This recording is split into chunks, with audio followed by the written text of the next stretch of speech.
What is up, Bisnack Nation? I'm your host, Thriller C-Star. Let's get right into the snack. Så du har äntligen fått upp ditt lilla mod. Känn ingen press. Det enda hotet här är för era ynka liv.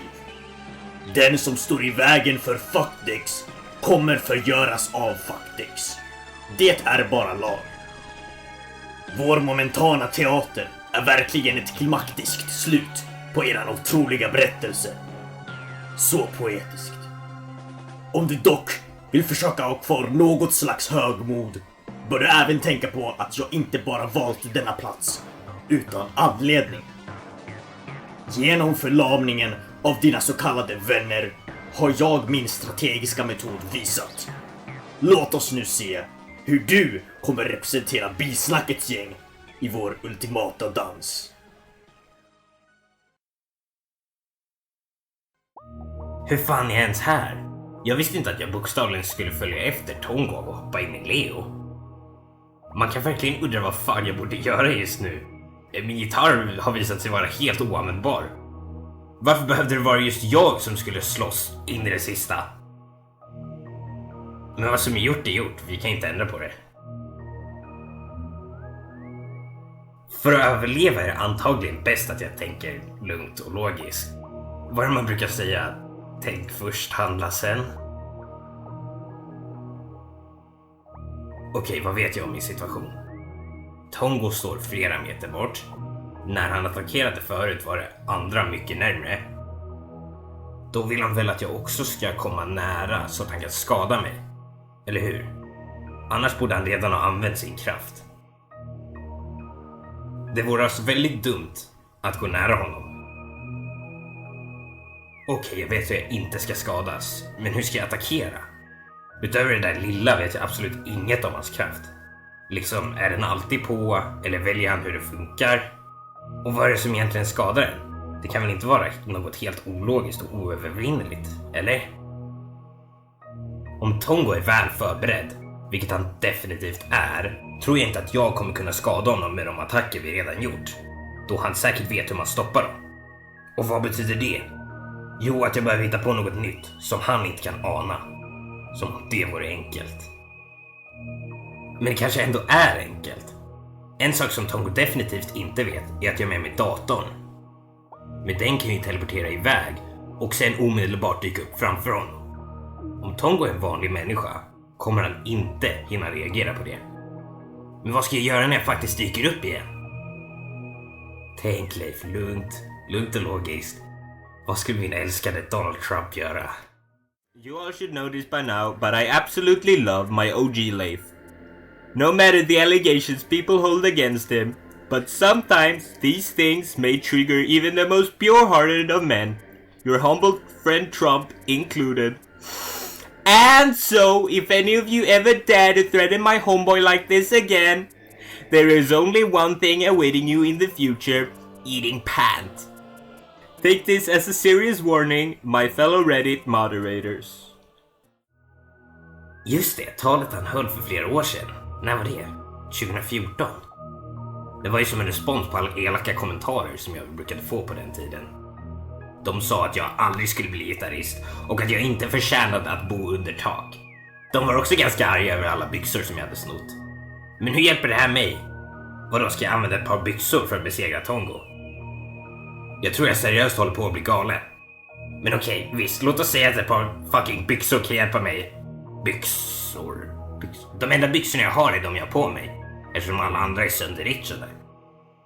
Vänta, jag kan ju richa ett par byxor framför Tongo som en distraktion. Marknaden hemma har ju säkert byxor till salu. Men jag vet ingenting om hur datorn funkar. Och jag vill ju inte direkt skada maskineriet. Men vänta. Den här gången för länge sedan, då teleporterade jag väl till Leo Nemos hus när jag spelade mot datorn. Jag kanske kan göra samma sak nu. Ja, det var enormt tur att vi träffades så här. Jag har bara haft paret i några dagar. Vet du vad de är då? Jag behöver verkligen dem med detsamma. De borde vara i en av mina lådor. Bra, tack så mycket för lånet. Tappa inte fokus. Du är fortfarande mitt i en strid. Om jag nu på något mirakulöst sätt kommer tillbaka till Tongo så jag kanske kan rädda Leo och de andra. Men jag måste vara beredd på att riva byxorna så snabbt jag kommer fram.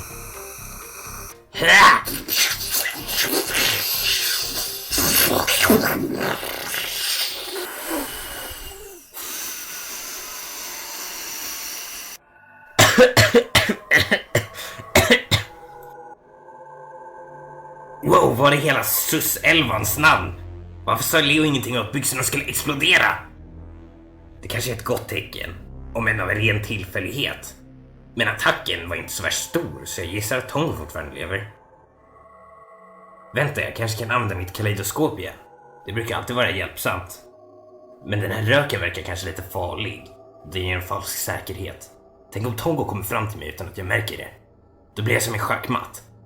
Nej, jag kan definitivt inte kolla i kaleidoskopet här. Datorn verkar också ha laddat ur. Var ska jag ta vägen?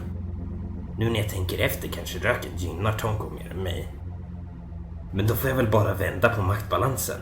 Så jag blir den i överläget. Okej, tänk igen. Vad mer vet jag som Tongo inte vet? Chad är fortfarande vid liv. Kan han hjälpa till? Nej, jag hinner nog inte kontakta honom. Kan jag springa iväg och gömma mig? Men tänk om Tongo följer efter. Jag är inuti Leos bild. Så vad kan jag ens ta vägen? Vänta en 16-dels paus. Leos infamous ficka.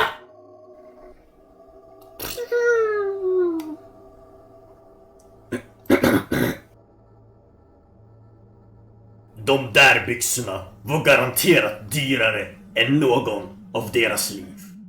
Ett typexempel på bilslaktteamets hänsynslösa manér. Okej, kaleidoskopet. Ge mig ett sätt att besegra Tongo. Kraften är inom dig. Om du litar på hur du känner och gör vad ditt hjärta begär så kommer sanningen bli din. Vad fan betyder det? Varför ska mitt kaleidoskop vara kryptiskt just nu när jag behöver veta det som mest? Okej, jag får väl bara försöka komma på något.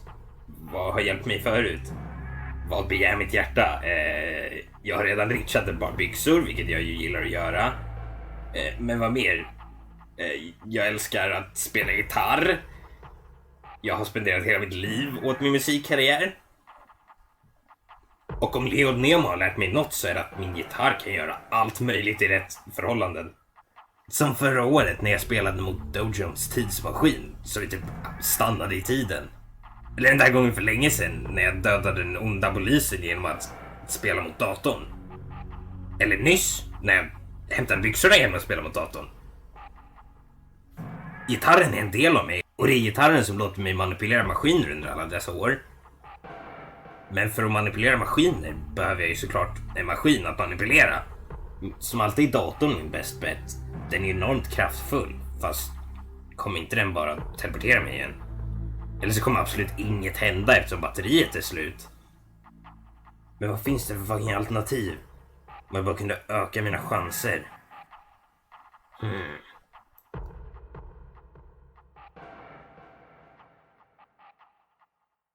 Där har vi det.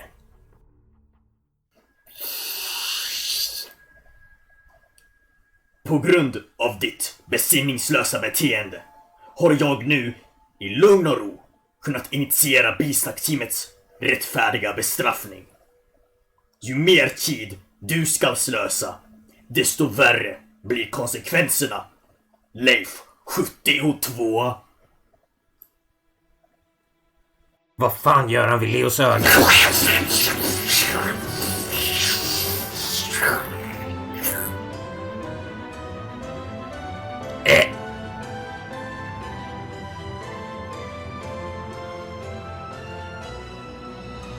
Ett steg till och striden når sitt slut.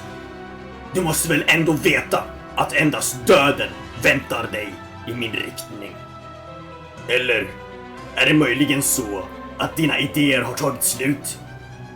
Och har ditt planlösa agerande äntligen begravt dig levande? Ett sådant scenario vore väldigt synd. för dig. Ja, där har vi det. Dina sekunder är oräknade. Du har förlorat. Nu är det äntligen bödens tur att spela sina punktsättande kort. Hur mycket vill du själv lida under dina sista stunder i universum?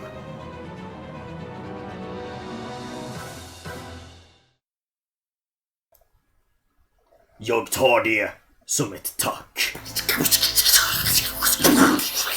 Nej! Hämta dig.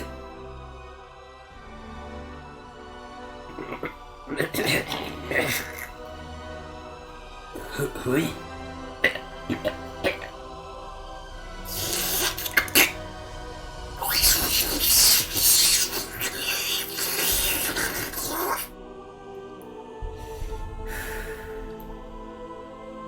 Om någon sekunder har räknats är det fucking dina, Tongo.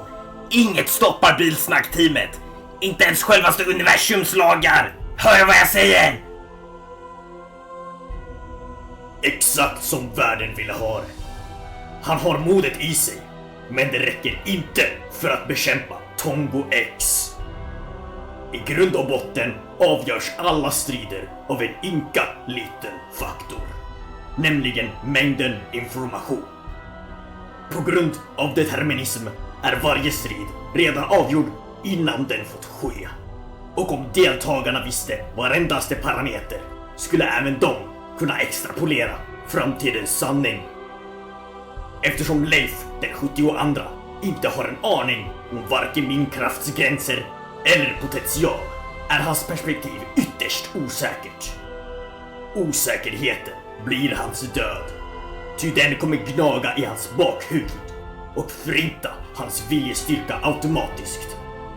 Exakt som havets korrosion på stranden kommer entropi att i förtid pulverisera alla som inte vill lyssna på sanningen som på fat serverats för dem. 15 sekunder till och min kraft är fullt återställd.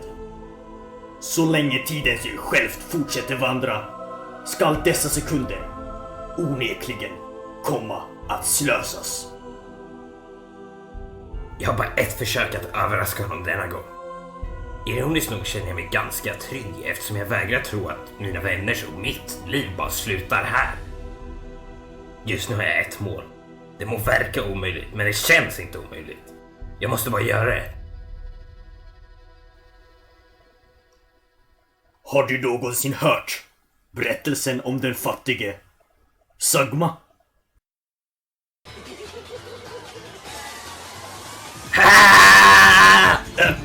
Några sekunder till. Han kommer aldrig hinna nå mig på den tiden. Speciellt inte nu när båda hans maskiner är ur funktion.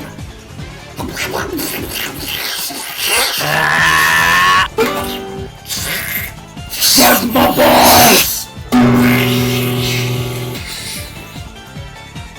Det här kommer inte fungera på mig! Vänta, varför?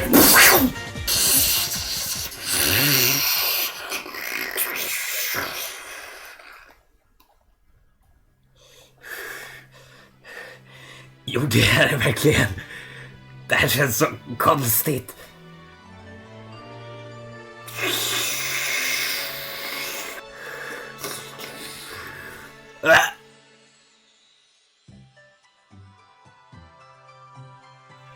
Vi vann, är det verkligen möjligt? Vilken episk sista strid. Vi var alla väldigt coola, men jag tror jag faktiskt var coolast.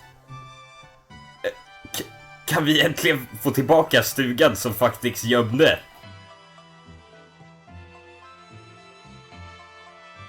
hade i alla fall rätt i att jag inte skulle förstå vad som hände.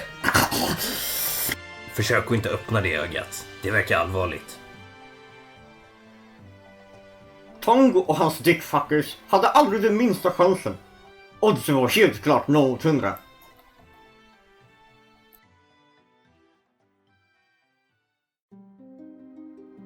Det var denna dag, den 9 maj år 2021, som mina ögon för första gången öppnades. Poängen är för mig inte vad som skedde, utan varför det skedde. Det var aldrig vi som var inkompetenta, utan världen. Människans abstrakta tankeverksamhet, den som alstrar och definierar gott liksom ont, vänner liksom fiender, kan i grund och botten överskrida alla logikens lagar. Ingenting verkligt kan rymma vår mentala styrka. Ingenting. Hjärnan kan komma på saker som aldrig skulle kunna finnas på riktigt. Dessa saker är dock fortfarande äkta. De kan ju för all del beskrivas och undersökas, men de kan inte existera i vår fragila verklighet. Den konkreta värld vi ständigt upplever, den med Tongo, Leif 72, mig och Sista stridens rum, må ur denna synvinkel ses som blott en logikens illusion, vars gränser människohjärnan enkelt kan överskrida. Vem skapade illusionen? Och till vilket ändamål? Ingen vet. Men det var just därför Leif 72 och Tongo, och sannoliken vilka som helst, är kapabla att åka in i Leos inre värld. Den ökände strumpan, som var startskottet till hela Faktiks resa, var likaså en illusion, eftersom allas krafter i sig är illusioner. Varför kan Leo både bli osynlig och föras in i folks bildvärldar? Vem bestämde att han skulle få 2 krafter? Det finns inget svar, eftersom det i världen inte finns något som faktiskt heter krafter. Man ställer sig rent av en odefinierad fråga. Människan blir ständigt bländad av sådana enkla och på ytan till synes sanna förklaringar. Varje själ har en kraft som reflekterar dess ägare. Alla människor har en inre värld som av någon oförklarlig anledning bara Leo kan träda in i. Och så vidare, och så vidare. Hur många sådana antagelser har inte manipulerat historiens gång? Och hur många sådana antagelser påverkas vi inte av än idag? Om man inte visar motstånd, vilket ju så ofta sker, faller man in i dessa gropar av minimal ansträngning. En del av att vara människa handlar därför om att ständigt försöka klättra upp från groparna för att upptäcka nya fynd bortom horisonten. Ty om man antar sig veta något till 100% har man redan från början misslyckats. Som varelse må alltså det mesta av vad man upplever kallas en medvetandets illusion. Och det är denna som vi, ibland på ett naivt och irrationellt sätt, förhåller oss till i allt vi gör. I grund och botten må kanske hela livet beskrivas som en enda stor illusion. Det betyder såklart inte att våra liv är värdelösa. Nej, att leva sitt liv är att ge det värde. Och hur galet ditt liv än må vara, så sitter vi alla i en och samma utomordentligt vansinniga bil.